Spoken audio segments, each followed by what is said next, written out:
야,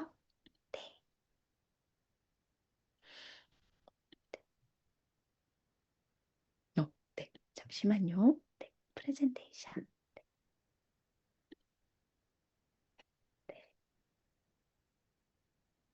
제가 볼 수 있는 한 저의 능력껏 한번 핸드폰도 보면서, 네, 채팅도 보면서, 네, 이 PPT 돌리면서 한번 제가 해보도록 하겠습니다. 제가 다른 채널에서는 강의를 좀 여러 번 하는데요. 이제 그런 채널에서 할 때는 호스트가 따로 계세요. 그래서 이 강의를 관리해 주시는데, 저는 이제 제 걸로는 이렇게 단독으로 한 지가, 네, 이제 열었기 때문에 좀 미흡한 부분이 있을 수 있습니다. 하지만 함께 힘을 모아서 계속 도와주시면 제가 앞으로 더 여러분들께 또 좋은 강의들로 또 만들어가고 또 저희가 이렇게 협력이 잘 되면 저희 방에 또 좋은 분들도 모실 수 있을 것 같아요. 그래서 우리 한번 같이 잘 해보는 것으로 해보겠습니다. 네. 채팅 주실 거죠? 네, 네, 감사합니다. 네. 그럼 오늘 네, 저의 피아노 학원 운영법 네, 강의에 오신 분들을 환영하면서 이 운영법 강의 시작해 보도록 하겠습니다. 사실 제가 이런 강의를 꼭 해보고 싶어서 오랫동안 생각은 하고 있었지만, 학원을 하고 있는 상태에서는 이제 여기서 이렇게 원장 선생님들 많이 계시니까 이해하시겠지만, 이제 주변에 아는 원장님들, 사실 오늘도 아는 원장님들 좀 들어오시긴 했어요. 근데 이분들은 원래 같이 네, 윈윈하고 있었던 분들이었고, 이제 그냥 주변에서 알면 어떡하지? 하는 걱정들이 있어가지고 제가 쉽사리 용기가 나지 않았어요. 그런데 언젠가 꼭 이런 걸 만들어 보고 싶었고 저와 같은 마음으로 함께 스터디하거나 아니면 함께 고민하고 함께 소통하는 모임을 만들어 보고 싶다 생각은 하고 있었는데요. 진짜 이런 간절한 바람 때문이었는지 지난 이제 12월, 1월 사이에 저희 강사 선생님과 함께 좀 이야기가 잘 돼서 저희 강사 선생님께서 이제 저희 학원에 가져가셨고, 또, 네, 네, 그렇게 가져가 주셨고, 네, 그리고 네, 여기 계실 거라서, 네, 가져가 주셨고, 그리고 또 그러면서 여전히 윈윈하고 또 서로 협업하는 관계로 감사하게도 그렇게 이어가고 있어요. 그래서 그 학원에 지금은 주인은 아니지만 여전히 또 학원을 하고 있는 기분으로 함께 하고 있고요. 그래서 오늘 좀 운영법이라는 너무 거창한 제목이긴 하지만 운영법이기도 하고 또 어쩌면 저만 해볼 수 있는 강의이지 않을까 하고 네, 그것이 되게 저의 저를 좀 떨리게 하는 부분이기도 했어요. 이 강의를 모집 신청해놓고 이불킥을 100만 번은 한 것 같아요. 아, 내가 너무 대책 없이 저질렀나? 아, 이거 듣고 이게 무슨 운영이야? 라고 하면 어떡하지? 네, 별의별 생각들을 다 하고 있었지만, 그렇지만 또 저도 다른 수많은 운영법들을 들으면서 이제 되도록 중복되지 않으면서 또 그중에 저런 운영법들은 다른 곳에서 알려주니 그러면 나는 이런 운영법을 한번 이야기해보면 어떨까 하고 제 나름의 노하우라고 생각되는 부분들을 가지고 왔으니까요. 함께 오늘 이야기 나눠보도록 하겠습니다. 네. 저의 소개는 네, 많이 뭐 이게 저희 그 인스타 보셔서도 아시겠고 그렇겠지만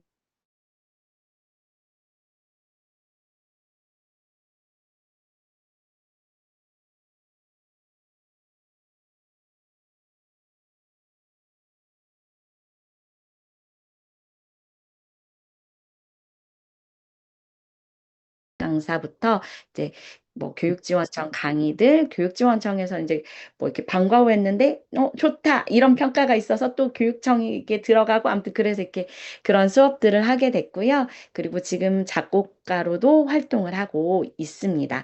그래서요, 저의 소개는 이렇게 마치도록 하고, 네, 실제로 여기 저서 중에 한 권은요, 전자책이긴 하지만 출간을 했고요. 피아노 학원 운영 비법은 출간을 하려고 했으나 이 방이 만들어진 기념으로 제가 무료로 풀었습니다. 근데 봐서 이제 좀 피드백 받고 좀 수정되면 네, 판매할 거예요. 그러니까 지금 다운 잘 받아두세요. 네. 그럼 네, 먼저 오늘 시작하면서 이제 목차를 한번 크게 나눠 봤어요. 이 목차를 나누는데 제가 네, 과장해서 3박 4일 걸린 것 같아요. 먼저 운영이란 무엇일까? 그리고 이 운영이란 무엇일까의 가지를 먼저 이 메인을 잡고 보니까 여기에 가지를 뻗어볼 수 있겠더라고요. 먼저 운영이라는 것은 우리가 가르쳐야 하는 거고요. 그리고 그 운영 안에는 상담이 들어있고요. 그리고 실제로 이제 운영, 비즈니스가 들어가게 되는 거더라고요. 그래서 이 세 가지 부분으로 나누어 보았는데요. 사실 이 세 가지 중에 어느 것 하나 부족하면 좀 되게 허덕거리고 매일 고민하면서 학원을 하게 되는 것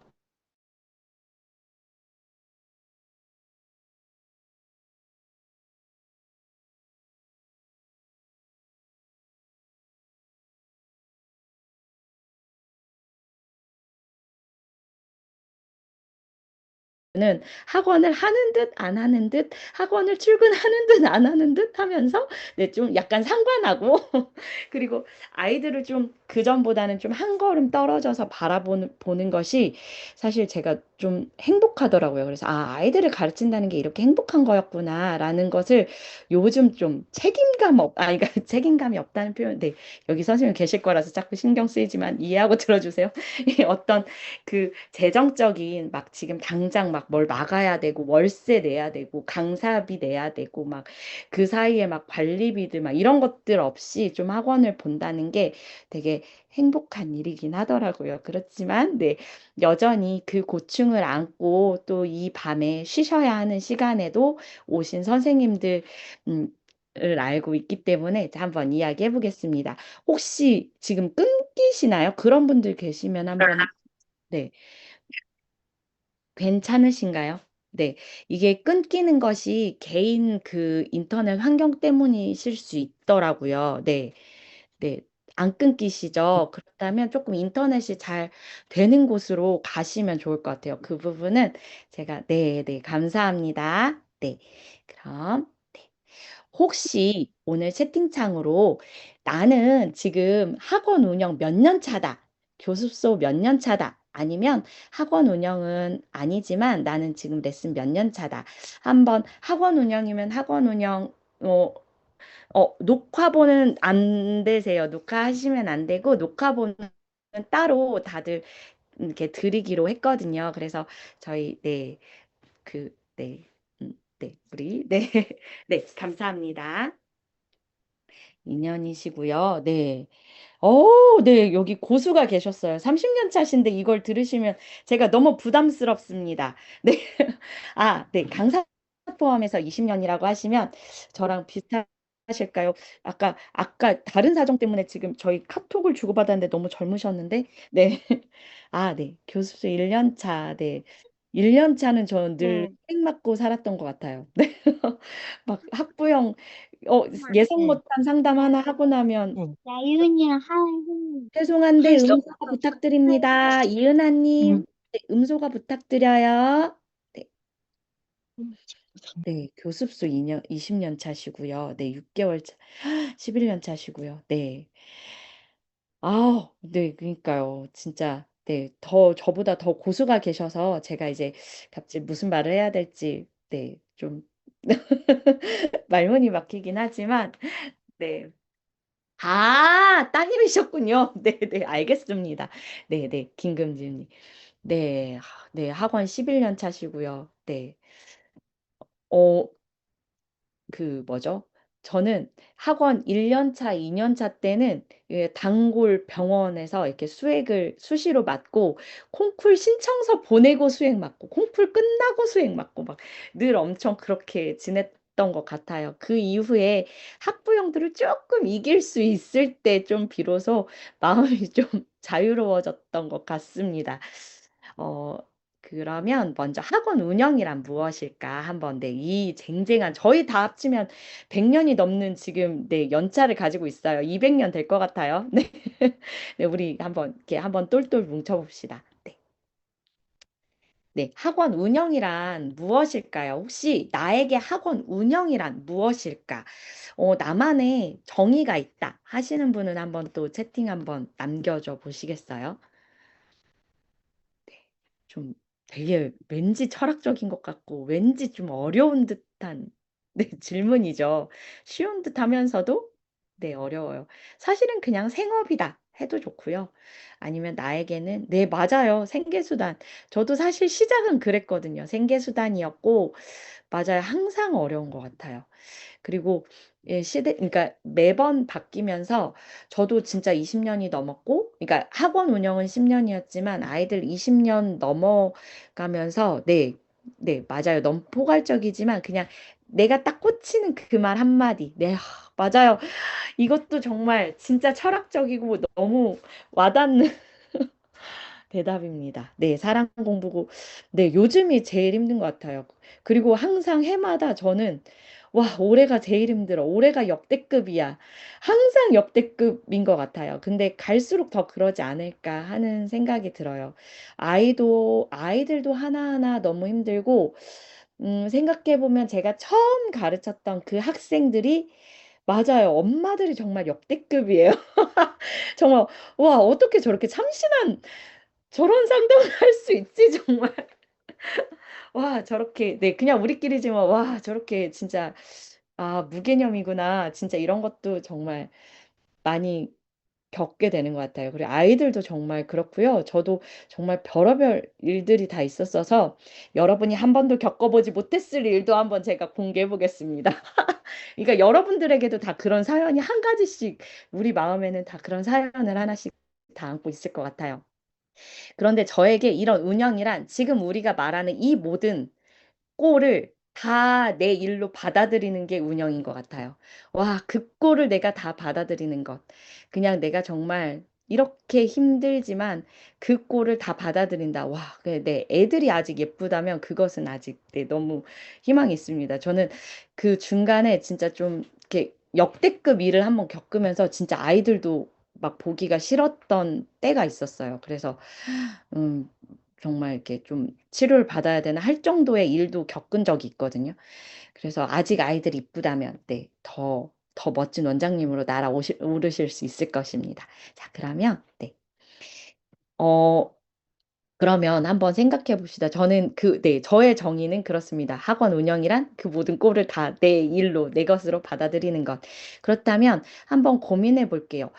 내가 학부모라면 나는 내 학원에 내 아이를 믿고 맡기겠다. OX 한번 해볼까요? 믿고 맡기겠다. 우리 다 100% O 나와야 되는데요. 네. 네, 오, 그렇죠. 우리 얼마나 지금 진심으로 달리고 있는데, 지금 내가, 영혼을 갈아서 지금 아이들 얼마나, 그쵸? 이 정도만 되는 학원을 찾으면 진짜 좋겠다. 네, 그렇습니다. 네, 다 올 거라고 생각하고, 그러면 여기서 이 질문을 드린 이유는, 근데 왜 엄마들은 나를 안 알아주지? 아, 엄마들은 왜 이걸 모르는 거야? 왜 나의 이 진심은 몰라주고, 왜 나를 자꾸 힘들게 하고, 아니면 왜 옆에 학원의 말만 믿어주는 걸까? 늘 그런 답답함을 우리는 안고 있습니다.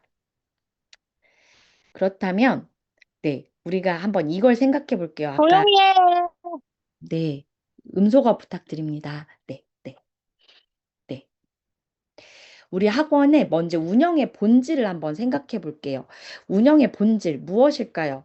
아마 제가 보기에는 지금 오늘 답변들을 쭉 봤을 때는, 어, 이 말을 들으셔야 하는 분들인 것 같아요. 맞아요. 모두 교육엔 너무 진심이세요. 아이들 정말 너무 사랑하시고, 엄마들이 아무리 그렇게 나를 힘들게 하더라도 정말 나는 아이들을 가르치는 정말 따뜻한 마음이 있고 사명감으로 아이들을 진심으로 가르치는 선생님이야.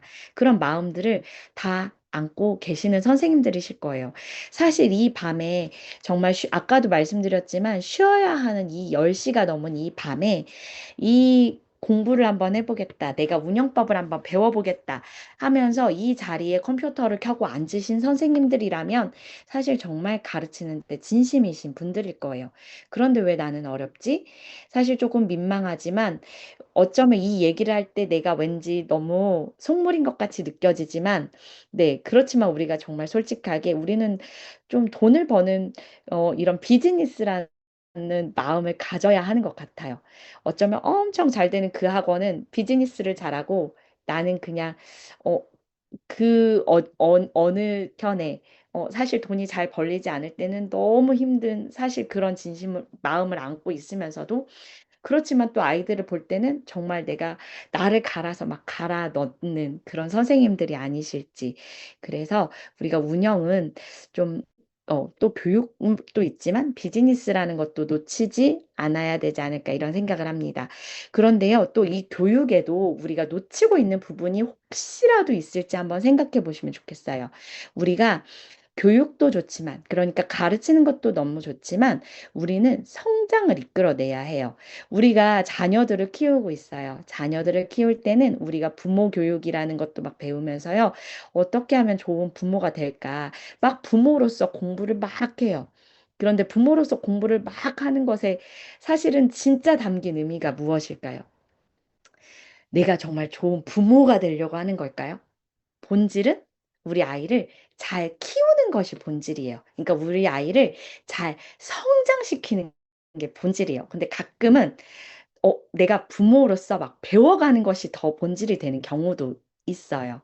그래서 우리가 그런 부분도 한번 생각하면서 또 다음으로 넘어가 볼게요. 그래서 제가 한번 정의 내려본 학원 성공의 세 가지 핵심, 네, 축이 있어요. 이것은 먼저 교육이에요. 잘 가르치는 것이 중요해요. 맞아요. 가르치는 것이 본질이니까요. 그리고 상담을 잘해야 돼요. 아까 말씀 나눴던 그 정말 역대급 엄마들하고도 우리가 잘 상담할 수 있어야 돼요. 그리고 경영도 잘 해야 돼요. 그런데 사실은 정말 운영법이라고 말해놓고 제가 이 부분에 사실 조금 약해요. 저도 이 돈을 밝히는 것, 돈에 대해서 말하는 것이 왠지 너무 속물인 것 같고 내가 이 교육을 한다면서 이 돈을 막 버는 것, 막 이런 것에 대해서는 조금 당당하지 못했던 면이 있었던 것 같아요. 그래서 늘 이 부분에서는 좀 이런 말을 직접 하는 것에 대해서는 좀 위축되고 그랬던 부분이 있어요. 그런데 제가 이제 한 걸음 좀 떨어져서 학원을 바라보니 사실 이 부분이 잘 되어서 내 마음이 윤택해야 나머지의 질도 좋아진다는 걸 솔직하게 좀 인정할 수 있게 되더라고요. 우리 아이를 좀 풍족하게 해줄 수 있을 때 다른 아이들도 내가 풍족하게 해줄 수 있는 것 같아요. 저만 그런가요? 네. 맞아요. 그걸 저도 이제 조금 더 그냥 정말 적나라하게 인정할 수 있게 된 것 같아요. 그래서 그 선생님들의 그 마음을 제가 대변해서 이제 좀 말씀 드려야겠다 하고 이 운영법이라는 이 정말 네, 부끄럽고도 네, 하지만 꼭 필요한 이야기를 시작했었습니다. 그럼 이제 이 핵심 축을 가지고 우리가 하나씩 풀어볼 텐데요. 먼저 학원장의 역할과 정의예요. 사실 학원장뿐만 아니에요. 여기에서 우리가 네, 맞아요. 내 곳간을 채우는 거죠. 근데 먼저 한번 이 학원장의 역할을 한번 정의해 볼 텐데요. 학원장이라고 해서 또 꼭 학원장뿐만 아니고 개인 레슨어일 때도 홈 레슨일 때도 교습소이든 학원장이든 우리는 먼저 교육자라는 마인드를 가져야 하죠. 아이들을 진짜 교육하니까요. 그리고 경영자의 마인드도 가지고 있어야 돼요. 사실 제대로 경영하지 못하면 이 교육도 제대로 되지 않아요. 아까 돈뿐만 아니에요. 제대로 학원을 막 운영하고 막 아이들 막 100명이 돼도 막 이걸 잘 굴릴 수 있어야 되는데 정말 막 아이들 막 100명이 밖에 바글바글한데 이 한 명을 너무 장인 정신으로 얘 하나만 막 가르치고 있다면 네, 이 학원은 제대로 운영되는 게 아니겠죠. 네, 그래서 우리가 교육자의 마인드, 경영자의 마인드, 그리고 상담가의 마인드도 가지고 있어야 돼요. 상담가라고 하면 먼저는 아까 엄마들과의 소통의 상담도 있고 또 아이들 개별. 사실 다른 학원들과 조금 다른 건 우리는 매 레슨이 다 상담과도 같아요. 다른 학원들은 다 모여져서 그룹으로 수업을 하거나 네, 이게 되게 학교 규모로도 막 영어, 수학 이런 학원들은 수업을 하죠. 그런데 우리는 1대1로 아이들을 만나요. 그래서 다른 학원들에 비해 아이들의 얼굴을 먼저 살펴볼 수 있고 정말 씻어지지 않은 그 손도 확인할 수 있어요. 아, 너 오늘 놀이터에서 놀고 왔지? 가서 손 씻고 와. 이렇게 말할 수 있는 학원이 얼마나 될까요? 우리는 그냥 음악을 배웠을 뿐인데 이 많은 역할을 하게 됩니다. 이 많은 역할들을 잘 할 때 우리가 이제 학원을 잘 운영하는 것이고요. 이 모든 역할들을 내가 다 감당하겠다 하는 것이 바로 학원장이고 레스너이고 네, 오너가 되는 것 같아요. 그리고 이제 여기에 추가로 제가 과로로 했는데요. 요즘은 마케터의 역할도 굉장히 잘해야 되는 것 같아요. 뭐 블로그로 막 학원을 잘 홍보도 해야 하고 인스타도 잘 운영해야 합니다. 하지만 이거는 오늘 조금, 네, 다음번에 좀 제가 이 부분은 또 따로 한번 소통할 수 있는 시간이 있었으면 좋겠고요. 제가 말씀드렸지만 오늘 강의안을 다 하다가 와, 이거 한 시간 가지고 안 되겠는데 했던, 네, 너무 많은 이야기들이 있어서 일단 뒤로 한번 넘어가 볼게요. 네, 그렇다면 이제 그 세 가지 역할 중에 하나씩 우리 이야기해 볼게요. 먼저 어떻게 가르쳐야 할까? 사실 오늘 강의에는요, 제가 이 부분을 가장 크게 비중을 넣었어요. 왜냐하면 제가 잘 됐던 이유가 바로 이것이기 때문이에요.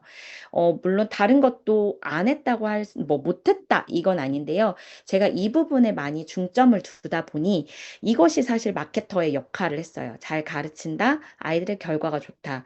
그리고 이 잘 가르치는 것으로 사실은 저는 와, 역대급의 엄마들도 거의, 네, 우리끼리 표현이지만 거의 이겼거든요. 네. 그래서 이제 이 잘 가르치는 이야기를 먼저 한번 해보도록 하겠습니다. 사실, 이곳에는요, 어, 아마 유학 다녀오신 분들도 계실 테고요. 그러니까 제가 뭐 다른 일들로 이제 선생님들과 이제 소통을 한 적이 있었는데, 아니, 왜 유학까지 나오셔서 저랑 이렇게 이야기하시는 거예요. 제가 민망해지게 이런 분들도 계셨거든요. 그런데 사실 정말, 그분들을 보면서도 느꼈던 게 있어요. 피아노를 잘 치는 것, 음악을 너무 사랑하는 것과 레슨을 잘하는 것은 아주 다른 개념이더라고요. 그리고 또 레슨을 잘하는 것과 아이들을 전체적으로 잘 지도하는 것은 또 다른 개념이더라고요. 이것을 우리는 대부분 배워본 적이 별로 없어요. 왜냐하면 대부분 여기 선생님들은요, 그러니까 우리 다 전공했잖아요. 전공 왜 했어요? 피아노 너무 좋아서 했잖아요. 우리 시절에 막 선생님이 손등을 때리는데 손등을 안 맞는 학생이었을 수도 있고, 선생님이 손등을 때리는데 그것을 딛고 이겨낼 만큼 피아노가 더 좋았던 학생들이에요. 그래서 아이들의 그 힘겨운 마음을 사실은 안다고 하지만 잘 몰라요. 맞아요. 대학교에서 가르쳐 주지도 않고요. 그래서 이 피아노를 잘 치는 것과 음악을 사랑하는 건 너무 달라요. 그리고 여기 우리 다 전공했잖아요. 저는 사실 피아노 전공을 좀 빨리 결정했었거든요. 제가 어렸을 때, 네, 좀 되게 약하고 잘 할 수 있는 게 없어가지고 저희 엄마가 제가 피아노를 잘한다는 뭘 잘한다는 얘기를 처음 들어본 거예요. 그래가지고, 아, 제가 피아노를 하면 저렇게 원장님처럼 먹고 살 수 있겠구나 해가지고 피아노 전공을 5학년 때 시작했어요. 그러다 보니까 제가 학원에서 피아노를 어떻게 가르치는지를 몰랐어요. 그러니까 저는 처음부터 5학년 때부터 막 1시간이 넘는 개인 레슨을 엄청 꼼꼼하게 배우고, 책도 저는 소나타 책이 있는 줄도 몰랐어요. 소나티네 배우고 나서 바로 막 모차르트 저희 막 전집 다 샀어요. 그래가지고 바로 막 모차르트 배우고 베토벤 배우고 이래가지고 소나타라는 책이 있는 것을 나중에 레슨하면서 알았잖아요.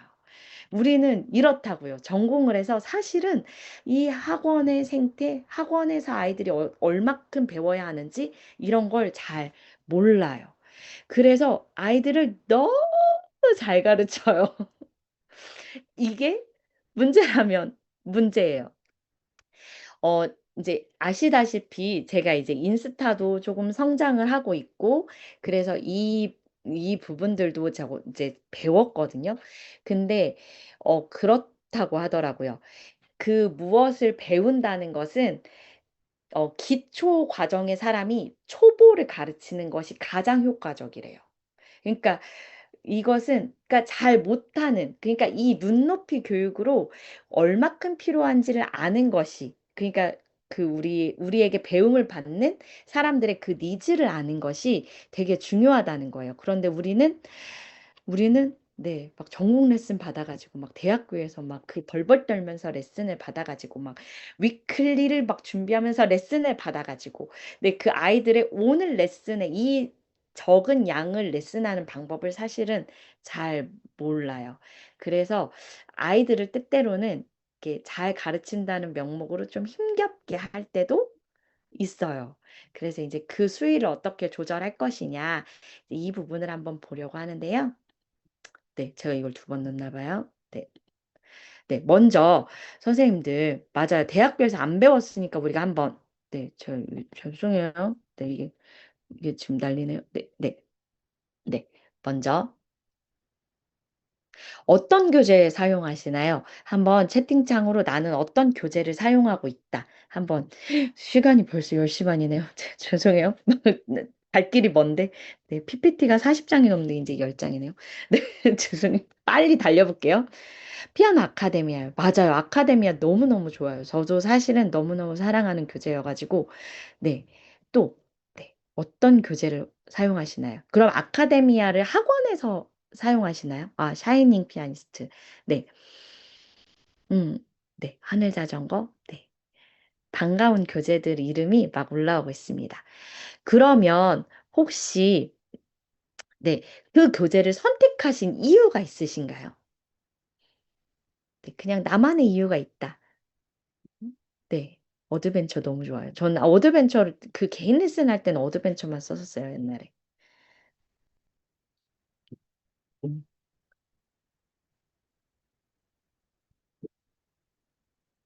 그쵸. 아이에 맞춰서 여러 가지로 활용을 하죠. 그런데 이제 요즘 조금 보니까요. 이 교재들이 많고, 네, 맞아요. 테크닉용 배울 수 있고.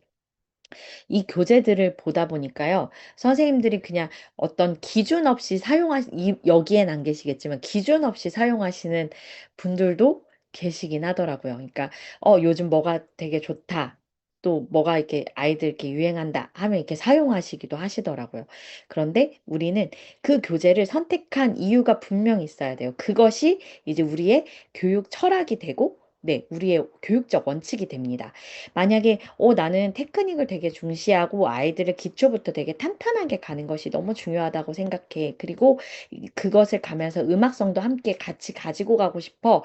라고 하면 아까 그 어드벤처도 있고 아카데미아도 있고 그쵸. 그리고 또 학원에서, 그러니까 제가 학원을 하면서 사실 이런 교재를 막 마음껏 사용하지 못하게 됐어요. 근데 그 이유는 학원에서 이제 이걸 빨리 돌려야 하는 상황이 되다 보니까, 거기에는 조금 적합하지 않고, 그러다 보니까 그 책들의 본질을 제대로 캐지 못하고 겉핥기만 하게 되고, 그러다 보니까 겉핥기만 하게 되다 보니까 이 아이들이 만약에 이사를 가거나 다른 학원을 갈 때 제가 전화해서 변명도 했잖아요. 막 이래서 저희가 지금 이렇게 수업하고 있었는데 하고 제가 이렇게 직접 다른 학원으로 이제 이사 가거나 할 때 이걸 막 되게 알아보고 제가 그렇게 학원을 보낸 적도 있었어요. 그래서 선생님들의 교육 철학이 굉장히 중요합니다. 어떤 원칙을 가지고 내가 가야 할까? 아까 독보가 필요하다 할 때 바이엘 하자를 쓰시는 거 저도 바이엘 하자 쓰거든요. 그래서 너무 반갑네요. 이렇게 그 이유가 있어야 돼요. 그리고 그 책들을 넘어갈 때 또 그 책들을 사용할 때 선생님만의 목표가 꼭 있어야 합니다.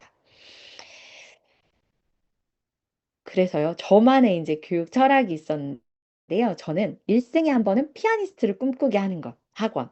아, 너무 이상적이죠? 그리고 피아노가 평생 친구가 되게 하는 학원. 네. 내 아이의 자부심이 되는 피아노 학원이었어요. 이 세 가지를 가지고 제가 스티커도 다 제작해서, 네, 일일이 다 막 붙이고 모든 굿즈들을 막 만들었어요. 근데 그 철학을 어쨌든 가지고 가다 보니 네, 이 철학이 어느 정도 네, 이루어진 것 같긴 했어요. 그리고 이 철학이 이루어지면서 학원은 좀 자연스럽게 그, 좀 커지게 됐던 것 같아요. 그럼, 네. 그럼 이제 우리의 원칙이 있는데요. 먼저 아까 그 아카데미아나 어드벤처 쓰시는 선생님들께는 꼭 부탁드리는 게 이 교육들은 꼭 꼭 받고 쓰셔야 돼요. 그러니까 그냥 책을 보니, 오, 내가 보니까, 그렇지, 내가 전공도 했는데, 이 책 보니까 너무 좋더라 하면 결코 그 책들이 주는 본질을 다 가르칠 수 없고요. 그 본질을 모르고 레슨을 하면 아이도 선생님도 너무 힘든 케이스들이 제가 많이 봤어요. 그래서 그 교육들은 받고 또 받고, 그리고 내가 그 교재를 쓰지 않고 그냥 바이엘을 쓰더라도 그 교육들은 꼭 받으시기를 추천드려요. 홍보는 아닌데요. 그런 교육들이 제 안에 심겨지면서 저도 또 이 바이엘들을 더 잘 가르칠 수 있게 됐거든요. 그래서 하실 수만 있다면 그런 체계적인 커리큘럼을 가진 교재들은 꼭 교육받기를 네, 권해드립니다. 그럼 이제 저는요, 오늘은 그런 교재들은 그런 곳에서 이제 교육을 받아야 하고요. 저는 이제 바이엘을 가지고 원칙을 세운 게 있어요. 그래서 여러분들만의 원칙을 세우시라고 이제 제가 예시를 들어드립니다. 저는요, 바이엘 1권 저만의 교육 목표가 있는데요. 이거 먼저 첫 번째는 피아노에 바르게 앉게 하는 게 규칙이었어요. 1권에 처음 앉으면 아이들이 막 페달도 막 밟아보고요. 피아노도 막 손목도 흔들면서 치고요. 이런 자세들이 있거든요. 근데 그렇지 않고 바르게 앉는 것.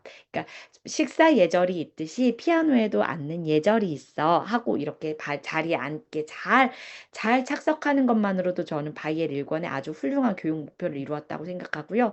두 번째는 왼손, 오른손 다섯 손가락 번호를 정확하게 인지하는 것, 그리고 다섯음의 상행, 하행을 인지하고 노래할 수 있는 것. 선생님들도 많이 아시죠? 애들이 도레미파솔은 되는데요. 솔파미레도가 쉽지 않아요. 네, 이런 것들을 도레미파솔처럼 솔파미레도도 정확하게 인지하고 노래할 수 있게 하는 것, 그리고 적어도 도하고 솔의 개 이름을 정확하게 인지하는 것. 그리고 손목을 내리지 않는 것, 피아노 연습하는 것. 저는 1권에서 연습은 물론 연습 자체도 큰 의미가 있지만 앞으로의 피아노 연습을 연습하게 하는 것에 연습이 된다고 생각하거든요. 무슨 말인지 아시겠죠? 막 갸가갸다 막 이런 것처럼 네. 이거 헷갈리시지 않고 이해하실 수 있었으면 좋겠어요. 피아노 연습을 연습하게 하는 것. 그래서 이 원칙을 세워두고 선생님들하고도 이 이야기를 꼭 나눴고요. 이 원칙을 가지고 갔습니다. 2권에는 2권의 네, 이해해 주셔서 감사해요. 2권에는 2권의 원칙이 있고 3권엔 3권의 원칙들이 다 있었어요. 그래서 이런 원칙들을 세워두시고 너무 많은 것을 1권에서 다 하려고 하지 마세요. 그러니까 죄송하지만 저렇게 그냥 그렇게 해도 되는 거야? 라고 하신다면 한번 이제 생각해 보세요. 이렇게 해서 저는 효과를 봤으니까요. 1권에서 자, 도, 레, 미. 자, 손 내리지 않고 자, 여기 세웁니다. 막 이렇게 계속 네, 손가락 가르치면서 막 도레미파솔 그래서 이건 뭐야? 도야. 도. 자, 건너뛰었어. 이건 뭐야? 미. 이렇게 저는 하지 그런 목표까지는 완성하려고 하지 않았고요. 방금 말씀드린 도레미파솔, 솔파미레도를 알면 됐고 도하고 솔만 정확하게 알면 된다고 생각했고요. 그리고 2권에서 이제 개 이름의 목표들을 또 세워갑니다. 이렇게 선생님들 학원만의 원칙을 세워두고 이 바이엘 4권 안에서 이제 꼭 원래 이루어야 하는 이 목표들을 잘 이루기만 하면 체르니 가서 허덕대지 않거든요. 근데 1권부터 너무 정확하게 너무 정교하게 레슨을 하다 보면 선생님도 사실은 방향을 잃을 때가 많더라고요. 그리고 아이들도 피아노가 재미가 없어지고요. 그래서 어느 정도의 큰 틀을 두시고 그냥 그 안에서 좀 편안하게 레슨을 할 수 있었으면 좋겠다고 생각합니다. 네, 혹시 이것이 이제 납득되지 않으시는 분들이라면 이제 또 저랑 앞으로 이야기하면서 네, 또 이런 부분들을 좀 조율해 나가면 좋을 것 같아요. 제가 정확한 법이다. 이건 아니지만 이제 우리 학원만의, 그러니까 나의 원칙과 나의 교육 철학에 기준한 커리큘럼을 그냥 만들어 주시면 됩니다. 나는 그거 용납되지 않아요. 네, 납득해 주셔서 감사합니다. 난 납득되지 않아요 하면 납득이 되는 안에서 커리큘럼을 만들어 가 주시면 됩니다. 그럼 이런 커리큘럼들이 이제 네, 제가 세운 이제 저의 커리큘럼이에요. 되게 뭐 복잡해 보이지만 사실은 심플합니다. 되게 간단하고요. 엄마들에게 말씀드릴 때는 이제 이 안에 조금 이제 빈 부분들을 다 채워서 말씀드리지만 대략 이렇게 해요. 바이엘에서는 이렇게 체르니 100번 3대 이렇게 쭉 제가 이렇게 이야기 드리고요. 오늘 네, 강의 들으시고 후기 남겨주시는 분들에게는 제가 이 툴들을 다 드릴게요. 그러니까 강의는 집중해서 들어주시고 또 이후에 네, 그 후기 남겨주시면 되겠습니다. 그리고 레슨할 때 이제 이런 툴을 가지고 저도 가지고 있고요. 또 이런 툴이 있어야 강사 선생님들 관리가 가능해집니다. 아니면 강사 선생님과 제가 다른 길을 가게 돼요. 그래서 초반에 저도 이런 것들이 없었을 때, 되게 강사 선생님하고 갈등도 있었고 힘들었었는데요. 제가 이런 어떤 커리큘럼과 저만의 이런 교육적인 이 틀들이 생기면서 강사 선생님들이 나가신 분이 없어요. 네 분 정도가 한 6년 동안 같이 계셨거든요. 근데 이제 그 사이에 어떤 분은 이제 좀 뭐 잠시 다른 사정으로 빠지셨다가도 다시 들어오시고 또 다른 사정으로 뭐 그 기간제 선생님으로 가셨다가 다시 저희 학원 오시고 그리고 이제 두 분은 그냥 6년을 쭉 함께 하시고 그래서 제가 지방에 있는데 이런 것에 좀 도전을 받으시고 서울로 네, 대학원을 가셨다가 그리고 다시 저랑 또 함께 하시고 돌아오셔서 네, 그 선생님이 네, 그 학원을 인수하셨어요. 네, 네, TMI죠. 네, 이렇게 그 커리큘럼들이 있을 때 제가 흔들리지 않고 강사 선생님들이 흔들리지 않고 그리고 학원이 흔들리지 않아요. 그리고 아이의 문제가 좀 정확하게 진단이 돼요. 얘가 바이엘이 끝나야 되는데 아직 이런 것들이 되지 않았어? 하고 이제 이런 부분들을 정확하게 또 확인하게 되고요. 그리고 1, 2, 3, 4권마다 아까 말씀드린 그 원칙들이 다 있고요. 교육 목표들이 있고요. 그래서 저는 이걸 다 프린트해서요. 이렇게 네, 네, 이렇게 뭐죠? 네, 파일 네, 여기 이런 파일에 준비를 해둡니다. 그래서요, 엄마들이 갑작스럽게 상담이 오셨을 때 요즘은 뭐 시간에 맞춰서 딱 상담을 한다고 하지만 매몰차게 그냥 보낼 순 없잖아요. 그냥 보내시나요? 네, 감사합니다. 네. 그냥 보내지 않고 어머님 지금 죄송합니다. 저희가 지금은 상담 드릴 수 없지만 이 내용 한번 읽어보시고 또 잠깐 기다리실 때 제가 틈이 나면 상담해 드릴게요 하고 기다리시면 어머님들 다 100% 이걸 읽고 또 읽고 그렇게 기다리세요. 그럼 이런 원칙들이 있는 학원이다. 이런 게 있다 하면 사실 앉아서 뭐 30분 상담한 것보다 더 효과적이고요. 그냥 등록하고 가신 분들도 굉장히 많아요. 그리고 이걸 가지고 막 저한테 엄청 심오하게 상담하신 분들이 계시는데요. 의사, 네. 아니면 교수님, 아니면 선생님들이셨어요.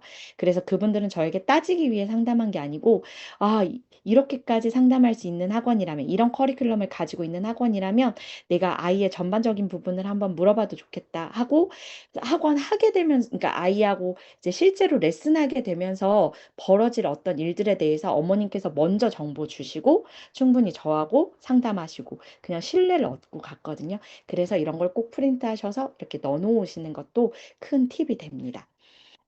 네, 이 부분은 제가 이제 이따가 이야기 드릴게요. 2, 3, 4권은 제가 또 다시 이야기 드릴게요.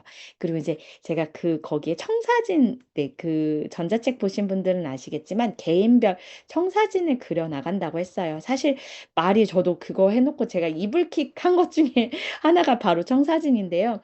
제가 이제 청사진이라는 표현을 이제 강사 선생님들하고 이야기하다가 어느 순간부터 쓰게 된 거예요. 그런데 아이들을 레슨할 때 그냥 하지 마셔라. 이 아이가 왜 이렇게 되는지, 그리고 얘를 앞으로, 제가 처음에 말씀드렸죠. 저의 원칙은 성장에 있다. 그러니까 단순히 가르치는 것에 있지 않고 성장에 있다라고 말씀드렸어요. 그렇다면 우리가 계속 계획을 세워 나가야 돼요.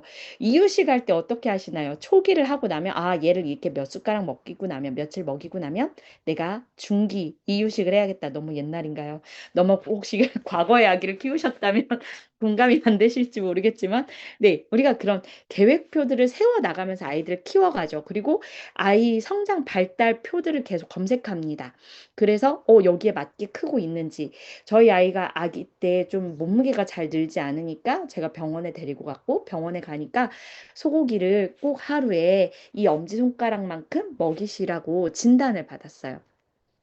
그렇게 우리가 성장을 위해서는 어떤 계획이 그러니까 어떤 툴이 있어야 되고 그 안에 우리가 계획을 세워 나가야 해요. 그리고 거기에 맞게 우리가 진단하고 처방을 내려야 합니다. 그리고 실행을 해야 하고요. 그래서 그것을 위한 청사진인데 말이 너무 거창했어 가지고 네, 조금 민망하지만 네, 저는 대략 이렇게 계획을 세웁니다. 물론 좀 이것에 대해서 처음에 저도 좀 이게 불안했던 시기가 있어요. 이렇게 했다가 '와 만약에 이렇게 못하면 어떡하지?' 그래서 내 대안은 이 기간을 넓게 잡는 겁니다. 네.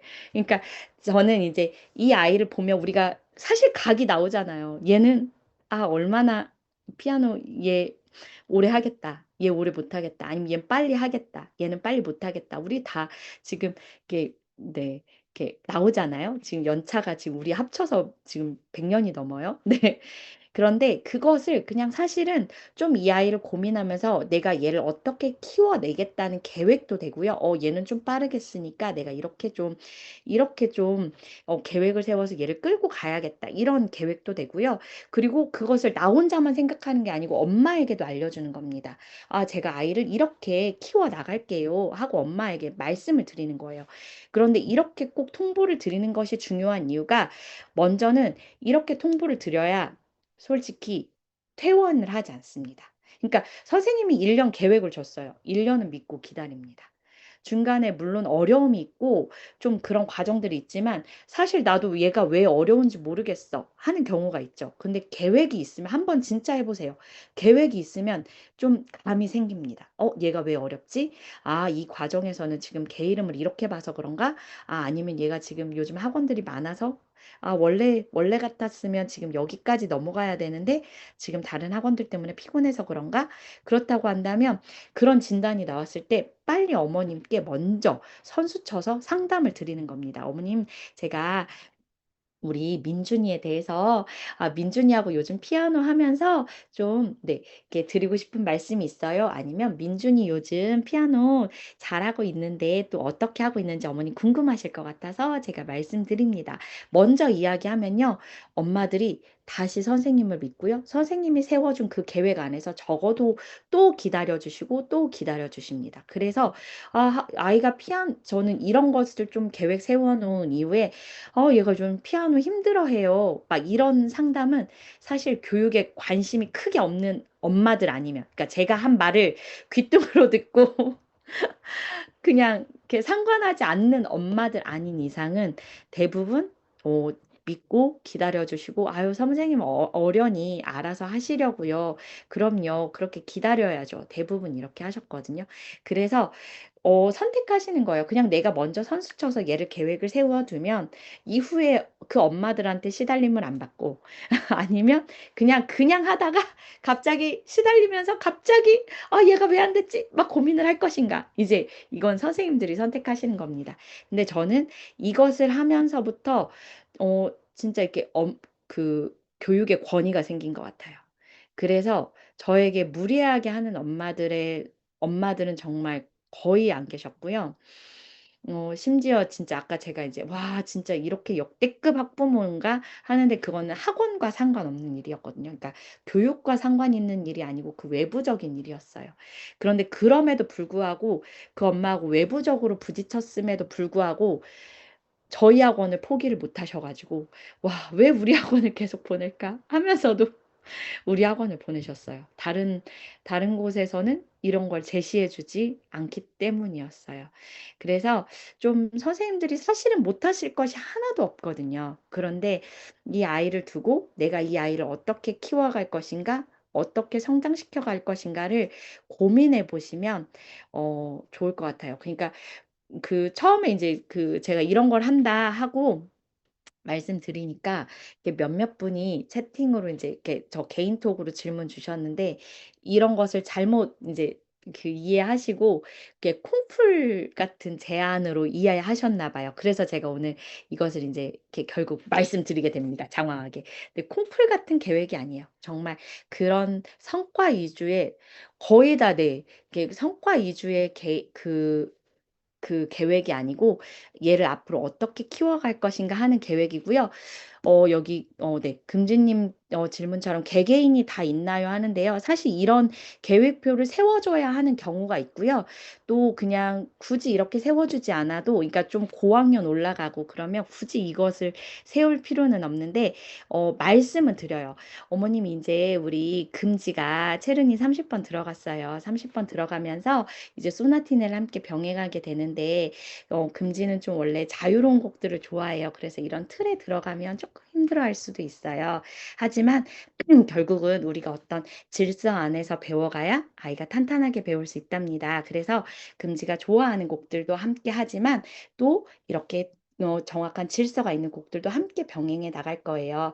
때때로 힘들다는 말을 한다면 아마 이런 질서 안에 있는 곡들 때문에 힘들어 할 거예요.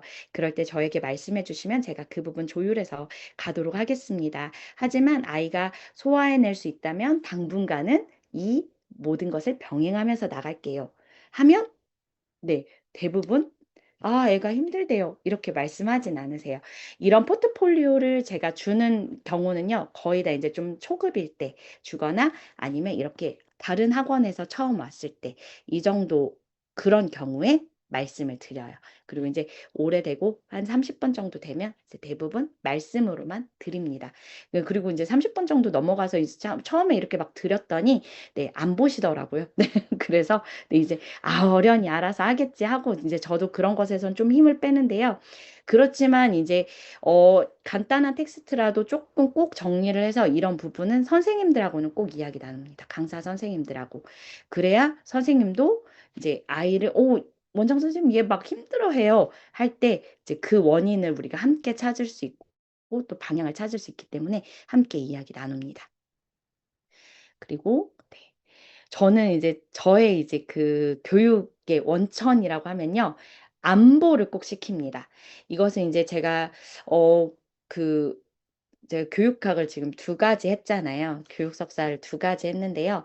그걸 하면서 저는 또 개인적으로 그 안에서 교육공학이라는 것을 너무 좋아해가지고 사실 지금도 되게 고민하고 있어요. 그 부분을 내가 더 학교를 가야 되나 말아야 되나 그리고 이제 좀 이런 것들을 커리큘럼으로 내가 가르칠 수 있는 모든 부분들을 한번 정리해 볼까? 사실 여전히 지금도 고민하고 있거든요. 그래서 네, 고민 중입니다. 그런데 그 이유가 우리가 이제 좀 어떤 교육적인 이렇게 질서들을 배우게 되면 아이들을 가르치는 게 훨씬 쉬워지고요. 아이들이 배우는 걸 쉬워합니다. 좀 편안해합니다. 그래서 이제 그런 것들을 저희 이제 생각하고 고민하고 공부하는데요. 제가 이제 안보를 강조하게 된 이유는요. 먼저 그 블룸이라는 교육학자가 있어요. 이 사람의 완전 학습 이론이 있는데요. 이 사람의 이제 교육 이론은 이제 6단계로 이루어지는데 첫 번째가 기억하기입니다. 이 기억은요. 암기에서 나온다고 해요. 그러니까 처음엔 단순히 그냥 기억일까? 우리 기억하고 좀 암기는 다르게 느껴지잖아요. 근데 그걸 이제 다른 책들도 찾아보고 했을 때 이 효과적인 기억은 암기라고 했어요. 이 암기는 자원이 돼요. 그러니까 아이가 앞으로 배울 수 있는 모든 것에 그 돌다리와 같은 것이 되고 그냥 반석이 되는 겁니다.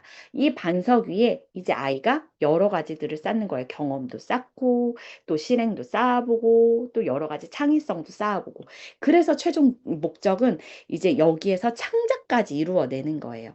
그런데 먼저는 안보가 되어야 그래서 자원이 있어야 그걸 가지고 아이가 마음껏 이제 네, 만들어내는 것, 창작의 경지까지 이르게 되는데요. 혹시 2022년 교육 개정안 알고 계시나요? 교육의 이 개정안에서요. 이제 앞으로는요. 창작까지 가는 것이 진정한 교육이고 그것을 이제 더 지향하겠다고 발표를 했어요. 그래서 점점 더 아이들 교육 과정 안에도 그런 게 들어가 있어요. 학교 교육 과정 안에도요. 그런데 여전히 만약에 매번 그냥 하나씩 너무 꼼꼼하게 배움만 있다고 하면요. 어 그 경지에 그러니까 최종 어떤 그런 목표 우리가 교육 과정이 제시하는 목표에 다다르지 못할 것이고요. 그런 교육 과정이 나온 이유는 지금의 트렌드가 그렇고 미래 교육이 그렇게 가야 하기 때문에 교육 과정이 그렇게 나오는 것이거든요. 그런데 그 모든 것에 정말 가장 원천, 가장 처음이 되는 게 가장 고전적인 바로 암기예요.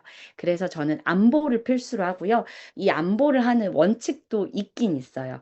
그래서 그 가장 핵심이 되는 그 곡들이 있거든요. 각 책에 뭐 갑자기 나와서 어떤 새로운 곡에서 하고 있는 게 아니고 지금 배우고 있는 것에서 안보를 합니다. 교육적으로 유익하다고 생각되는 것, 교육적으로 꼭 필요하다고 생각하는 것, 이 아이가 피아노를 그만두더라도 이건 꼭 기억해야 하는 것. 그래서 이제 몇 곡의 원칙들이 있어요. 그런데 선생님들도 아까 선생님들의 그 커리큘럼을 좀 세워보시고 선생님들의 교육 원칙을 세워보시고 그 안에서 그렇다면 아이가 이것은 외워야 나의 그 원칙 안에 들어오겠다. 나의 커리큘럼 안에 들어오겠다. 나의 커리큘럼의 그 완성본이 되겠다 한다면 그런 곡들을 고르셔서 안보하실 수 있도록 한번 고민해 보시면 좋을 것 같습니다. 이게 지금 말은 장황하지만 사실 선생님들 안에 다 갖고 계신 것들이에요. 그래서 제 말을 기준으로 좀 선생님들도 고민해 보시면 좋을 것 같습니다. 그리고요. 네. 그 동기부여가 되는 레퍼토리를 하는데요. 이제 이거는 요즘 많이 하고 계시니까 네, 아이들 좋아하는 유명한 곡, 또 뭐 신청곡 이런 것들이 이제 레퍼토리 곡이 대부분 되는데요. 저는 사실 거기에 아까 자꾸 이유식으로 비유해서 죄송해요. 저도 이유식을 한 지 오래됐는데 이게 비유가 이유식으로 되더라고요. 영양가 있는 곡을 살짝 넣는 거예요. 그래서 뭐 예를 들어서 브루클 밀러를 요즘 아이들이 통째로 하나 다 하기 어렵다면 그냥 이렇게 레파토리로 브루클 밀러를 하는 거예요. 그럼 한 달에 하나씩 뭐 레파토리로 브루클 밀러 곡도 주고 유행하는 곡도 주고 하다 보면 이 브루클 밀러 같은 걸 이렇게 안보하고 레파토리로 쓰면 되게 교육적으로도 좋고 뭐 테크닉적으로도 좋고 여러모로 좋거든요. 음악적으로도 좋고요. 그래서 이렇게 그냥 꼭 유행하는 곡뿐만 아니고 좀 이런 영양가 있는 곡을 넣는 것도 너무 좋더라. 이런 팁도 함께 드려봅니다. 그래서 결국 이 모든 과정을 통해 피아노를 잘 치는 아이를 만들어줘야 돼요. 잘 치는 걸 어떻게 해줘? 하는데요. 우리는 잘 치는 아이가 되게 해줘야 돼요. 어떻게 하면 얘가 잘 칠 수 있을까? 그냥 어떻게 그냥 오늘을 잘 치는 거 말고 정말 성장을 해서 피아노를 잘 치는 아이가 될 수 있게 하는 것. 그것이 우리의 진정한 좀 목표가 되어야 할 것 같습니다. 제 영상 하나 보고 가실게요. 네. 영상이 왜 재생이 안 되네요? 잠시만요. 왜 이게 재생이 어, 네. 네, 이 영상이 재생이 안 되는 것 같습니다. 제가 이거는 이따가 어, 공유해 드릴게요. 네, 다시. 네, 잠시만요. 그걸 나가면서 공유를 죄송해요. 이게 오, 공유가 이상해졌어.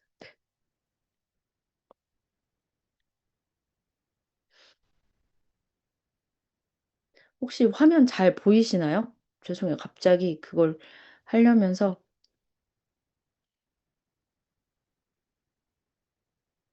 어, 어? 잠시만요.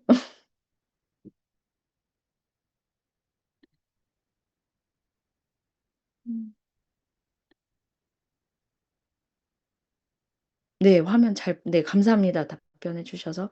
네, 다시. 이렇게. 영상이, 네, 제가 이따가 그냥 공유해 드리고요. 네, 그러면 우리가 이제 어떻게 상담해야 할까? 네, 아까 그 영상 내용은요, 우리가 공부를 해야 하는 이유인데요. 결국은 우리가 잘하고 효능감을 가져야 돼서 공부를 해야 한다는 거예요. 피아노에서도 우리가 그런 같은 목표를 지향해야 하고요. 네, 그런 내용이었고요. 어떻게 상담해야 할까? 이제 좀 속도를 내볼게요. 네. 네, 먼저는 신뢰를 쌓아야 해요. 뭐 너무너무 당연한 말이지만, 신뢰를 쌓아야 하는데요. 먼저 처음에 들을 때, 네, 우리가 초기 경청하면서 아이를 진단하게 되죠. 그리고 어머님 말씀에 80%는 경청을 하면서 이제 거기에서 우리 아이를 어떻게 가르쳐 갈지 이제 계획을 세우는 겁니다. 그리고 커리큘럼 청사진을 제시하면요, 결국 신뢰가 생길 수밖에 없어요. 그리고 자료들을 시각화 해서 보여드리는 거고요. 그리고 죄송해요. 제가 지금 뭐가 눌러졌나 봐요. 자꾸 이상해서 한 번만 멈췄다가 제가 다시 할게요. 제가 왜 이러죠?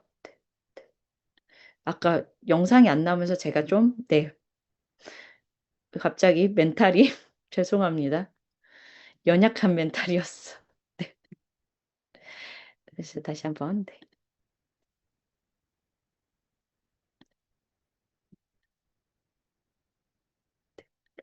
네, 네, 됐습니다. 네. 사실 그 제가 가르치는 것에 가장 힘을 썼다고 했잖아요. 어떻게 가르칠지, 어떻게 커리큘럼을 짤지. 사실 그걸 다 제시하고 나면 상담도 사실은 그냥 거저됩니다. 그냥 엄마들이 거기에 많이 토를 달지 않아요. 거기에 많이 따져 묻지 않아요.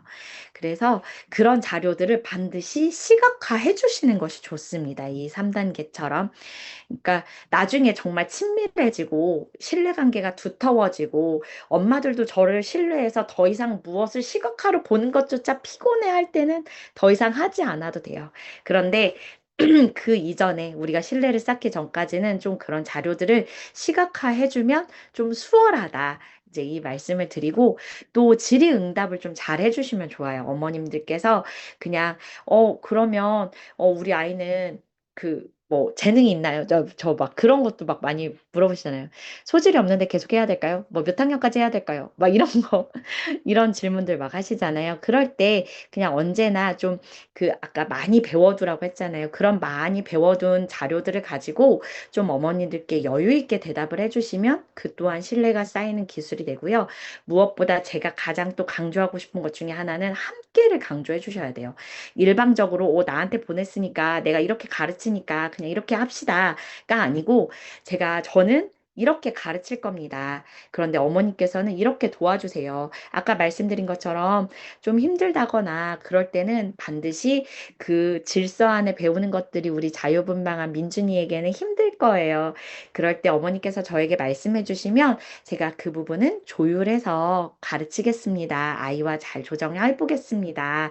그렇지만 어머니께서 말씀 안 해주시면 어려워져요. 막 이렇게 하면서 좀 함께 해야 함을 강조해 주시면 엄마들도 저에게 막 일방적으로 어디 한번 가르쳐 봐라 이런 태도가 아니고 우리 잘 가르치려면 어떻게 해야 되지? 함께 이제 교육의 협업에 네, 경지에 이르게 됩니다. 그래서 좀 이렇게 가시면 훨씬 편안해지세요.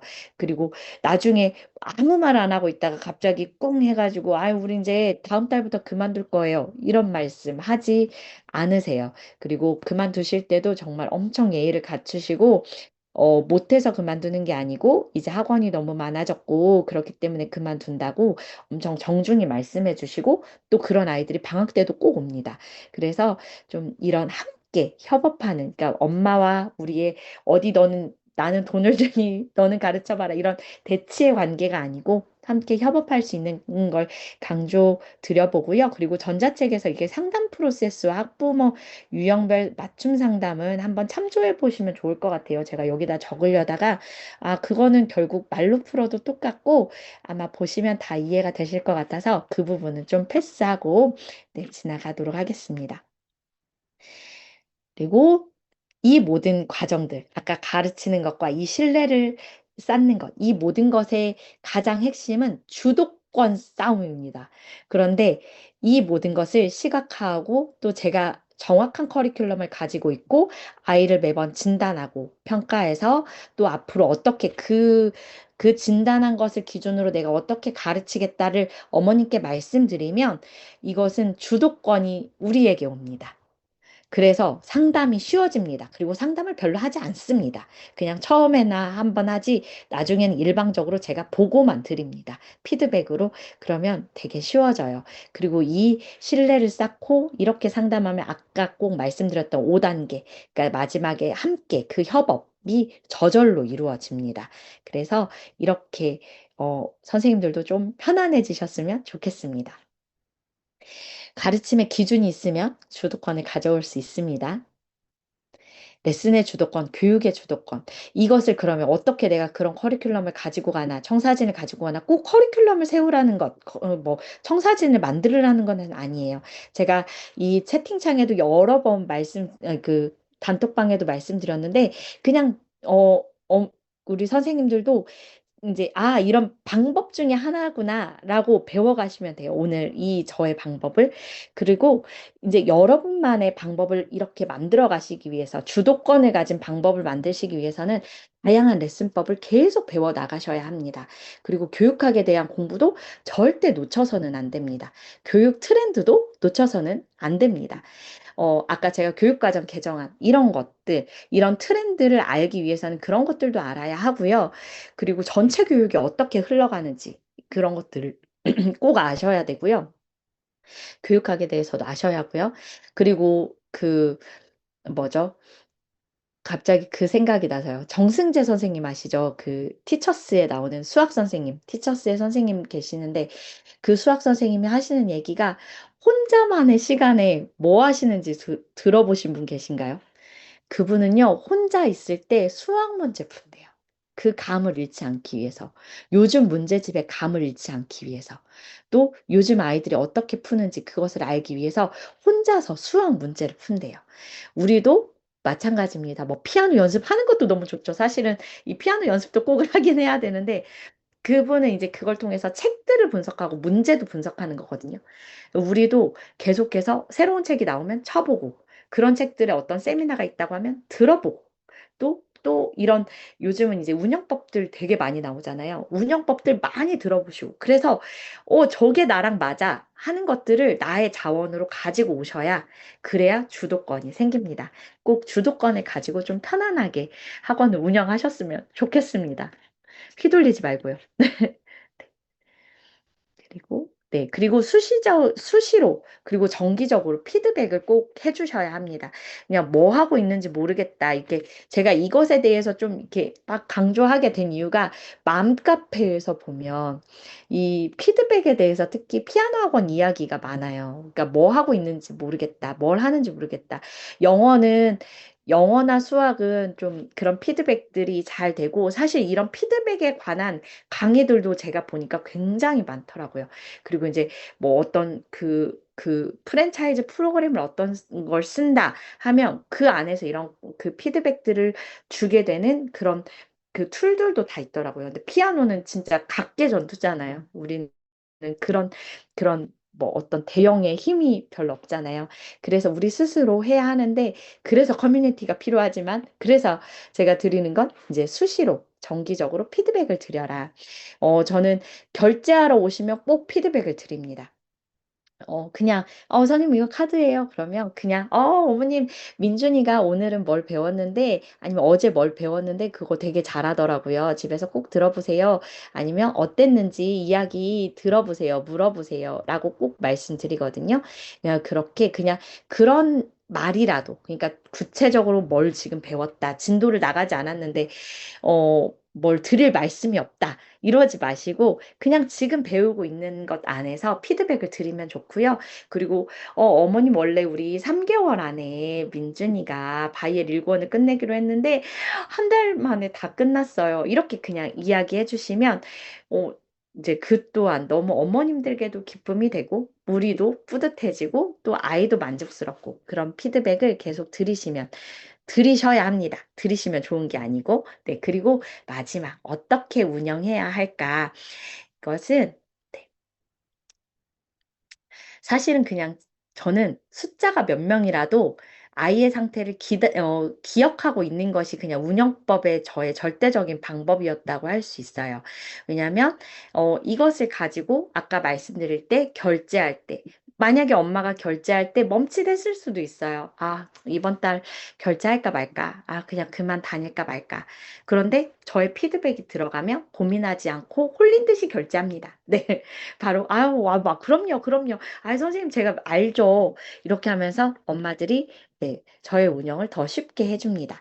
그리고, 어떤 어려움이 있다고 어머니께서 그 순간에 또 결제할 때 말씀하시면, 아, 왜 그런지 우리가 이유를 좀 빠르게 생각할 수 있어야 합니다. 아, 맞아. 걔가 이제 체른이 100번 들어갔는데, 맞아. 거기에서 덧줄이 많이 나오는 걸 최근에 했지. 이렇게 하고, 아, 맞아요. 걔 이름이 좀 요즘 익숙하지 않을 수 있어요. 갑자기 덧줄이 많이 나오고, 또 피아노에 덧줄이 많이 나오다 보니까 아이가 평소에 쓰지 않던 높은 음역을 가다 보니까 우리 예민한 민준이가 그 부분이 쉽지 않은 것 같아요. 그런데 지금 잘하고 있으니까 저랑 이번 주 동안 그걸 충분히 연습하고 나면 다음 주에는 그 부분에 대해서 아마 말하지 않을 거예요. 라고 어머니께 좀 이렇게 편안하게 자꾸 말씀드리고 진단하고 처방을 내리시면 이 운영은 사실은 저는 그냥 저절로 된다고 생각해요. 운영법이라고 해서 막 대단하게 막 100명은 이렇게 해야 합니다. 이런 건 없는 것 같아요. 다만 내공이 쌓여야 하고 그 아이들을 이렇게 잘 관리할 수 있는 매뉴얼이 내 안에 생기는 게 저는 운영이라고 생각해요. 그래서 그런 매뉴얼을 내 안에 넣기 위해서는 먼저 내가 할 수 있는 영역과 할 수 없는 영역을 구분해 줘야 해요. 선생님, 우리 민준이 지금 바이엘 이제 막 들어가는데 내년에 콩쿨 나갈 수 있나요? 우리가 할 수 있는 영역과 할 수 없는 영역을 분리합니다. 그리고 할 수 없는 영역을 할 수 없다고 말하지 않습니다. 최선을 다해보겠다고 이야기합니다. 그리고 아이와 함께 힘을 내보겠다고 합니다. 아이를 많이 격려하겠다고 합니다. 그렇게 하면서 내가 할 수 있는 영역과 책임질 수 있는 부분, 책임질 수 없는 부분들을 분명하게 구분을 해줍니다. 그리고 그 부분들을 어머니께 명시합니다. 그리고 중요한 것을 할 수 있는 에너지, 그러니까 우리가 중요하게 해야 하는 것, 아이를 가르치고 아이를 진단하고 뭐 이런 부분들 너무 중요하잖아요. 이런 부분들을 위해서 불필요한 에너지를 소모하지 마세요. 그러니까 뭐 출석 체크라든지 이런 것들은 요즘 다 쓰시겠지만 앱을 쓰시고 또 아이들 뭐 그 결제라든지 이런 것들 그냥 비용을 주고라도 반드시 그냥 프로그램을 그냥 쓰시라고 말씀드립니다. 그냥 또 그 세무 이런 부분도 그냥 그 기간이 되면 그 세무 때문에 너무 골머리 앓지 마시고 그냥 그것들도 저는 그냥 비용으로 쓰시라고 말씀드립니다. 비용을 쓸 때 저는 이제 기준이 한 아이의 학원비를 기준으로 해봅니다. 그래서 이 뭐든 한 15만 원 정도? 이 정도 선에서, 아, 한 아이를 놓치지 않고 그냥 내가 그 비용을 쓴다 하면 저는 그냥 거의 아끼지 않고 쓰거든요. 근데 아까 뭐 세무라든지, 물론 기장을 하게 될 때는 이제 좀 비용을 쓰게 되더라고요. 근데 그것도 이제 한 아이보다 훨씬 적습니다. 그러니까 우리가 중요한 것을 하기 위해 불필요하고 전문가의 도움을 받을 수 있는 건 그냥 받고 그냥 쓰고 그리고 네, 그렇게 쓰면 좋을 것 같아요. 그리고 네, 이게 순서가 좀 바뀌었네요. 홍보는 쉬지 않는다. 저는 뭐 100명이 안 될 때든 100명이 될 때든 늘 그냥 맨 처음 학원 가장 막 조마조마하고 이번 달 월세도 못 낼 것 같아 했던 그 마음으로 그대로 홍보하고 있었어요. 그러니까 방학이 되면 뭐 이제 뭐 부채 같은 것도 주고 그러니까 홍보 끊임없이 있잖아요. 뭐 이렇게 보면 근데 그런 걸 그냥 그 시즌이 되면 쉬지 않았고, 원래 엘리베이터 홍보 같은 것도 꼭 했었거든요. 근데 엘리베이터 홍보 같은 것도 뭐 그게 도움이 되냐? 뭐 그거 가지고 뭐 아이들이 오냐 하는데요. 그거 가지고 아이들 안 와요. 솔직하게 그런 거 보고 누가 오지는 않아요. 그런데 그걸 봐둬요. 저는 그렇게 믿거든요. 그러니까 내가 눈으로 보고 이름을 본 학원, 익숙한 학원은 상담 목록에 꼭 들어가게 된다고 생각해요. 그것을 가지고 절대적으로 그걸 한 번 했다고 막 아이들이 막 와르르 오는 건 아니지만 나의 존재감을 끊임없이 어필해야 한다고 생각해요. 제가 어느 날 그 이걸 좀 쉬어볼까? 코로나 무렵이었어요. 이걸 쉬어볼까? 한 적이 있었어요. 뭐 애들, 이거 만나는 거 더 욕먹을 것 같아. 막 이런 거 있잖아요. 막, 돈에 눈먼 원장처럼 보이면 어떡해? 라고 생각해서 이걸 좀 하지 말아볼까? 생각한 적이 있었어요. 근데 그때 이제 이게 학기 초에 꼭 그 크리넥스 이렇게 꼭 주거든요. 근데 스티커 그리고 모든 물품엔 다 스티커를 꼭 붙입니다. 학원 이름 꼭 넣습니다. 과자 하나도 허투루 나가지 않고 저는 스티커 거의 다 붙여줍니다. 그러니까 그냥 그 아이들의 그게 되게 자부심이 되더라고요. 아까 제가 그 앞에 살짝 교육 철학에 자부심이 있었는데 지우개 하나도 다 맞춰서 이름 들어가고 그래서 옷 그냥 그 굿즈가 꼭 있는 거 그런 것들도 되게 자부심이 되는데요. 학원 홍보하지 말까? 잠깐 그 코로나 때 생각을 했었고 그때 이제 갑자기 진짜 갑자기 이제 다 문 닫으면서 그 40명이라는 숫자 너무 겁이 나는 숫자였어요. 너무 적어가지고 와, 이거 하지 말까? 막 생각했는데 어떤 아이가 이렇게 저를 이렇게 스쳐가면서 진짜 운명처럼 저를 스쳐가면서 아, 나도 영어학원 다니고 싶다. 하는데 그 잉글리시 무무였어요. 저 학원 앞에 생겼는데. 근데 거기가 매일 뭘 주는 거예요. 뭐 전단지를 주든, 전단지에 젤리를 붙이든, 뭐 풍선을 주든, 이게 끊임없이 그 계속 한 거예요. 한 일주일 정도로 계속 매일 하신 것 같아요. 근데 그 아이가 그걸 보더니, 나 여기 다니고 싶다 하는 거예요. 그래서, 아, 쉬지 말아야겠다. 그렇게 각인이 되면, 아, 거기 다니고 싶고, 이거 주는 곳 거기 되게 좋은 거야. 라고 아이가 생각하겠다. 이런 생각이 드는 거예요. 그래서 그때도 다시 멈추지 않고, 네, 홍보를 했습니다. 홍보 가지고 아이들이 몰려오진 않지만, 그렇게 존재감은 꼭 가지고 있어야 한다고 말씀드립니다. 네. 그 다음도 원래 영상이 하나 있는데, 제가 이게 뭔가 업로드가 제대로 안 됐나 봐요. 제가 영상은 이따가 다 보여드릴게요. 사실 여기에 들어가야 되는 영상은요, 혹시 아주 옛날에 개봉된 영화였는데, 제가 언제 개봉됐나 봤더니 1995년이더라고요. 홀랜드 오퍼스라는 영화가 있어요. 혹시 아시는지 모르겠어요. 그 영화가 제가 문득 생각이 나서 그 전에 다시 한번 봤는데 역시 좋더라고요. 이 영화는요, 그 음악가가 되고 싶은 그러니까 야, 되게 훌륭한 그 음악가가 되고 싶은 사람이 있었어요. 근데 그 사람이 돈이 없는 거예요. 그래서 어쩔 수 없이 음악 선생님으로 들어가게 됩니다.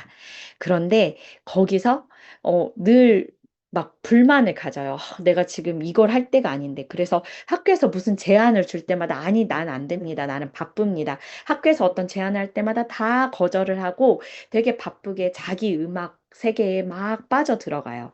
그런데 어느 날 이 사람이 깨닫게 됩니다. 아, 내가 훌륭한 음악가가 되지 않아도 내가 아이를 잘 가르치니 이 아이들이 나가서 훌륭한 음악가가 되는 거예요. 또 어떤 아이들은 훌륭한 음악가가 되지 않아도 훌륭한 인생을 살아냅니다. 그 음악을 배웠던, 선생님과 음악을 배웠던 그 시절을 기억하면서 그때 그 좋은 경험으로. 그래서 이 사람이 결국은 할아버지가 되면서 이 인생의 의미를 이 선생님이라는 자리에서 찾게 돼요.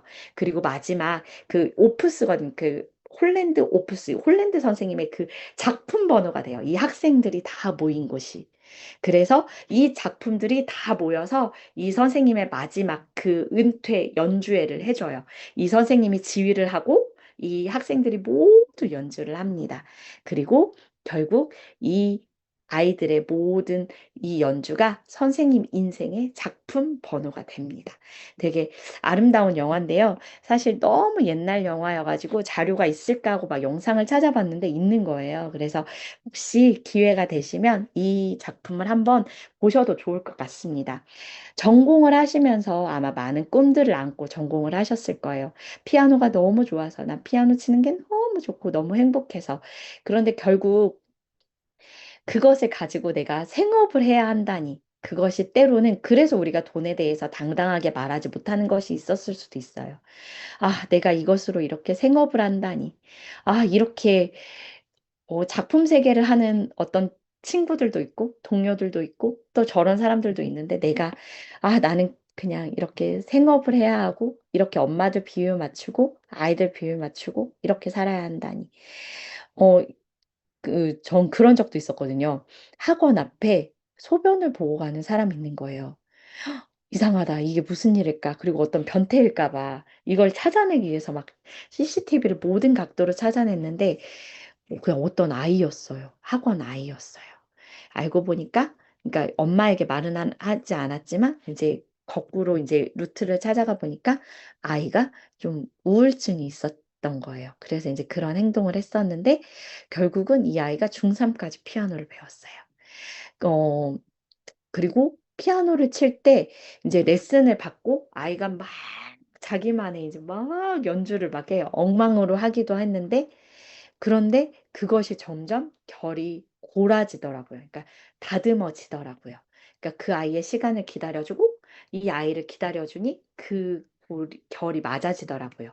그리고 저는 그 아이를 계속 어떻게 가르쳐야겠다. 이게 안 막혔을 때는 또 다른 방법을 생각해보고 또 다른 방법을 찾아봤는데 그게 맞으면 또 거기서 가지치기를 해나가고 이렇게 끊임없이 아이를 가르쳤거든요.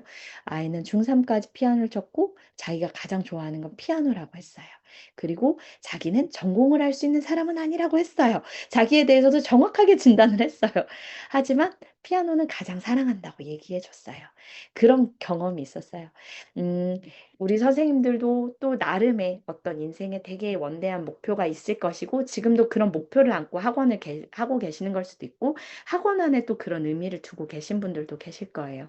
그런데 우리가 가르치는 아이들이 다 우리의 작품이 되도록, 그래서 우리 인생의 작품 번호라고 말할 수 있도록 그렇게 우리가 가르쳐 나가고 또 그렇게 잘 가르치는 것이 결국은 운영이 아닐까.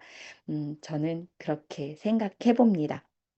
마법과 같은 운영법이 있다고 하면 저도 사실 배우고 싶습니다. 그런데 마법은 없는 것 같아요. 다만 이 모든 고민들을 다 안고 그냥 거기서 내가 어, 그 아까 아이처럼 나도 골아줘야 되는 것 같아요. 이렇게 잘 이렇게 네, 이게 사투리인가요? 잘 밭고랑을 이렇게 잘 갈듯 갈아줘야 되는 것 같아요. 그러다 보면 결국 어느새 돌아보면 큰 학원이 되었지 않을까. 아니면 설령 큰 학원이 아닌들 어떻습니까? 그냥 되게 훌륭한 학원이면 될 것 같아요. 좋은 학원이면 될 것 같아요. 머무는 아이들이 다 행복한 학원, 선생님도 가르치는 게 행복한 학원이면 될 것 같아요. 어, 네, 여기에 네, 그냥 드리고 싶은 말씀 중에 하나인데요. 벼는 농부의 발자국 소리를 듣고 자란다는 혹시 이 이야기 아시나요? 네. 그 농사를 짓는데요. 벼는 농부의 발자국 소리를 듣고 자란대요. 그래서 농부가 얼마나 자주 와서 밭을 갈고 또 얼마나 자주 와서 이 논밭을 가꾸는지에 따라서 이 벼가 잘 무르익는데요. 영혼도 없고 감정도 없고 무엇이 통하지 않는 이 식물조차도 이 농부의 발자국 소리에 네, 정말 달라지고 우리 그런 것도 있잖아요. 음악 소리를 듣고 더 좋아지고 이런 것처럼 우리가 얼마나 정성을 기울이고 얼마나 사랑을 기울이는지에 따라서 아이들도 성장하고 또 학원도 성장하고 나의 그 레슨의 공간도 성장하는 것 같아요. 그럴 때 더 이상 너무 엄마들로 피곤하지 않은 그런 학원이 되지 않을까. 그렇게 또 권위를 찾을 때 진짜 내가 그 꿈꾸었던 작품과 같은 학원을 만들 수 있지 않을까 이런 생각이 듭니다. 오늘 네. 그래서 꼭 드리고 싶은 말씀은 스스로에게 한번 물어보세요. 나에게 사명감이 있는가? 내가 어쩔 수 없이 혹여 학원을 한다 하더라도 네. 그렇더라도 이 자리가 나에게 주어졌다면 여기서 선생님들의 사명을 찾아가실 수 있었으면 좋겠어요.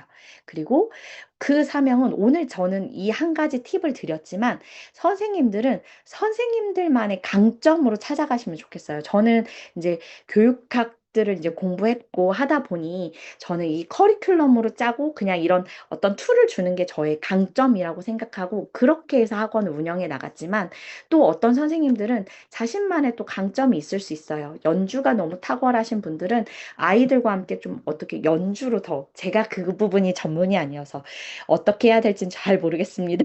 어쨌든 저는 이런 방법을 선생님들에게 한 가지 자원으로 드려봅니다.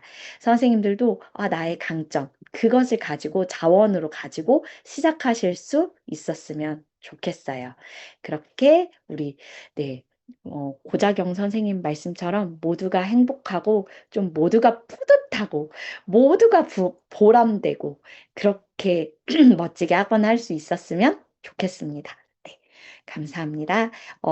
이야기는 이제 전 여기서 마치고요. Q&A가 있었어요. 그래서 Q&A를 좀 이제 모아봤는데요. 다른 질문들은 아마 어, 그 내용 안에 다 들어있었을 것 같은데 누군가 이 퇴원 징후에 대해서 이렇게 심도 있게 여쭤보신 분들이 몇 분 계셨어요. 퇴원 징후가 있을 때 어떻게 해야 합니까? 퇴원 징후는 뭐가 있습니까? 그래서 의외로 퇴원 징후에 대해 이렇게 질문을 주셨길래 요것만 한번 정리해 봤어요. 예, 수시로 화장실 가는 거, 수시로 물 마시는 거, 연습 안 하고 멍 때리고 있는 거, 피곤해 하는, 네, 피곤해 해. 네, 피곤해 하는 거. 그러니까 뭘 알려주면 막 피곤해. 그리고 레슨할 때 피차 막, 그러니까 티키타카가 안 되고 되게 팍팍하고. 그리고 엄마가 수시로 잘하고 있나 질문하시고. 예, 사실 또 레슨비가 늦어지는 것도 징후 중에 저는 하나로 보기도 했거든요. 근데 이런 징후가 있을 때 우리가 뭐 어떻게 방법이 있겠습니까? 그런데 아까 말씀드린 먼저 선수 쳐서 말하는 게 일단은 가장 좋은 것 같아요. 여기서 선생님들께 이제 제가 이걸 정리하면서 또 드리고 싶었던 말씀은 그럴 때 무슨 특강을 넣어야 합니까? 아니면 아이에게 어떤 곡을 줘야, 어떤 레파토리를 줄까요? 아니면 뭐 콩쿠르를 나갈까요? 뭐 이런 질문들도 있었어요.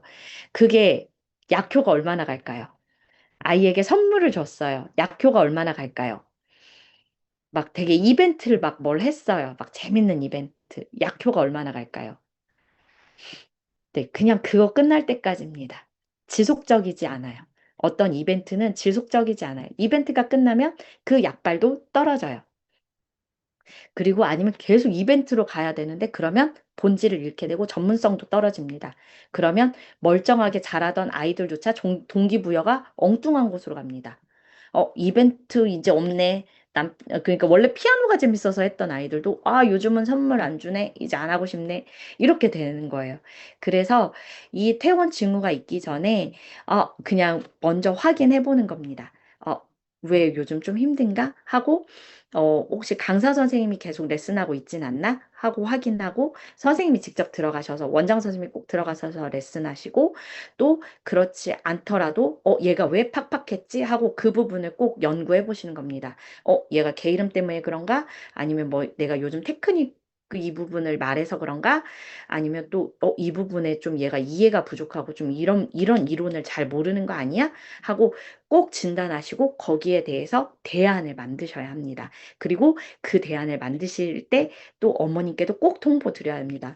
어머니 보니까 우리 상우가 요즘 진도가 좀 빠르게 나가면서 개 이름이 조금 어려웠던가 봐요. 그래서 아마 요즘 힘들다는 말 혹시 안 하던가요? 그럼 안 했어요? 그러면 안 했으면 지금 잘하고 있었는데 제가 걱정했나 봐요. 이렇게 말씀하시면서 또 피드백을 드리고 또 안 그래도 요즘 힘들다고 하더라고요. 했으면 거기에 맞춰서 대답해 드리는 겁니다. 맞아요. 이러이러해서 우리 상우가 요즘 힘들었을 거예요. 그런데 이제 그 부분이 곧 끝나가고 상우가 힘들어했기 때문에 그 부분은 제가 살짝 다시 한번 복습하면서 아이가 익숙해질 수 있도록 제가 도와줄 거예요. 그때까지 혹시 힘들다고 해도 어머니께서 상우 요즘 어려운 거 배운다더니 좀 힘들었구나. 근데 선생님이 그거 하고 나면 진짜 재밌다던데 라고 이렇게 상우에게 전해주세요. 그러면 저도 상우랑 더 힘내서 이 부분 잘 넘어가도록 수업하겠습니다. 이렇게 뭔가 태운 징후가 있기 전에 꼭 선수 쳐야 합니다. 네. 그렇게 해서 그냥 억지로 끌고 그 퇴원 징후에 억지로 끌고 가는 게 아니라 반드시 왜 나에게 배워야 하는지, 왜 나랑 수업을 해야 하는지, 그리고 이 수업이 아이에게 어떤 의미가 있을지 이것까지 꼭 전해주세요. 맞아요. 우리 상우가 지금 이 부분이 체르니 100번에서 특히 어려운 부분인데 이 부분이 지나가고 나면 악보가 훨씬 수월해져서 재밌는 곡들을 많이 할 수 있게 돼요. 그래서 어쩔 수 없이 겪어가는 과정이니까 우리 어머니께서도 많이 응원해 주세요. 뭔가 이런 말씀을 꼭 해주시는 거예요. 그러고 나면 또 어머님도 어머님의 신뢰도 얻지만 우리도 이렇게 아이를 진단했기 때문에 그 어려운 고비를 또 쉽게 넘어갈 수 있어요. 그래서 퇴원 징후에 꼭 이벤트로 뭘 해결하지 마시고 좀, 네, 좋은 방법들을 이렇게 찾아가시면 좋겠습니다. 네, 도움이 되셨는지 모르겠어요. 네, 어떠셨나요? 좀 도움이 되셨나요?